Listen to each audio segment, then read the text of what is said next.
I'm sure he'll be happy here. Brianna nodded. I'll make sure he is. We should put Prince Eric away before he gets into mischief. Carly rested a hand on her daughter's shoulder. She was growing up too fast. Carly's heart squeezed in her chest. Friday night's scare and her sister's wedding had stirred up her emotions. Brianna smiled, revealing the gaps of 2 missing teeth. But Prince Eric likes to get into mischief. That he does, but he still needs to be put in his pen. Carly laughed. Though it was Sunday, Carly wanted to check on Alex. The child had been traumatized. Her mother was unstable and dangerous. Carly wouldn't rest easy until Cindy was behind bars. If the woman wouldn't give up on a relationship that had occurred entirely in her own head, what would she do when she found out her only child had been taken into custody? Brianna, see if you can find another feed tub in the back room. Okay. Brianna skipped down the aisle. Carly pulled out her cell phone and called Alex's foster mom, Heidi Jones. Hi, Carly. Heidi sounded out of breath. Is there something wrong? No, Heidi laughed. Just life with 2 toddlers. How is Alex getting along? Carly asked. What a sweet child, Heidi said. She's very quiet. Have you had any issues? Carly asked.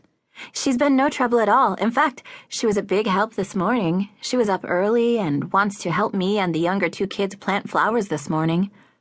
Have you found out anything about her family? Not yet. When Carly had interviewed the timid child, Alex had mostly stared at the floor and mumbled, "Yes, ma'am," and "No, ma'am." If Cindy Sykes had any family, Alex didn't know about it. Cindy and Alex had lived an isolated and nomadic life in a travel trailer pulled behind an old pickup. The child had never gone to school, nor had her mother registered her as a homeschooler anywhere. It seemed that if authorities questioned Cindy, she simply picked up stakes and moved. Carly hoped the woman would stick to her usual pattern. Has she asked about her mother? No, she hasn't said much to me or Dylan at all, Heidi said. Mostly she's been spending time with the younger 2 children. Can I talk to her? Carly asked. Hold on. The line went quiet for a few seconds. Hello? The soft, timid voice was barely audible. Hi, Alex, this is Carly. I wanted to see if there was anything you needed. No, ma'am, Alex mumbled. Heidi says the younger kids like you. Yes, ma'am. The words were soft, and the tiny hitch in Alex's breath after she uttered them made her sound as if she was a breath away from crying. Carly swallowed her pity.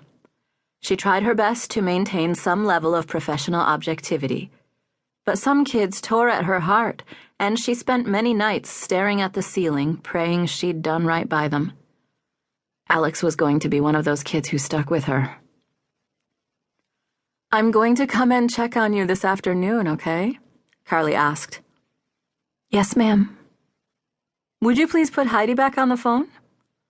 Without saying goodbye, Alex handed off the phone. I'll see you later then, Heidi said. Yes, Carly said. And thanks. She ended the call, still worried. Carly couldn't shake the image of the girl sitting in the back of the Jeep, clutching her stuffed bunny as if she were 3 instead of 13. Carly! Her mother's voice called from the barnyard. Yes, Carly answered. Her mother walked into the barn. She wore a long denim skirt and a pale blue blouse. Her gray and brown hair fell in loose waves past her shoulders. Faint smudges under her eyes showed yesterday's Herculean effort to give Stevie and Zane the wedding they deserved. Carly hadn't seen her mom that happy since she'd been widowed. More than a year had passed since Big Bill Taylor's death, and his loss still hurt. But Carly supposed it felt more like the dull ache of a mended bone now, rather than the sharp pain of a fresh break. Where's Brianna? Her mom twisted her hands. In the tack room. Carly's nerves jumped to attention.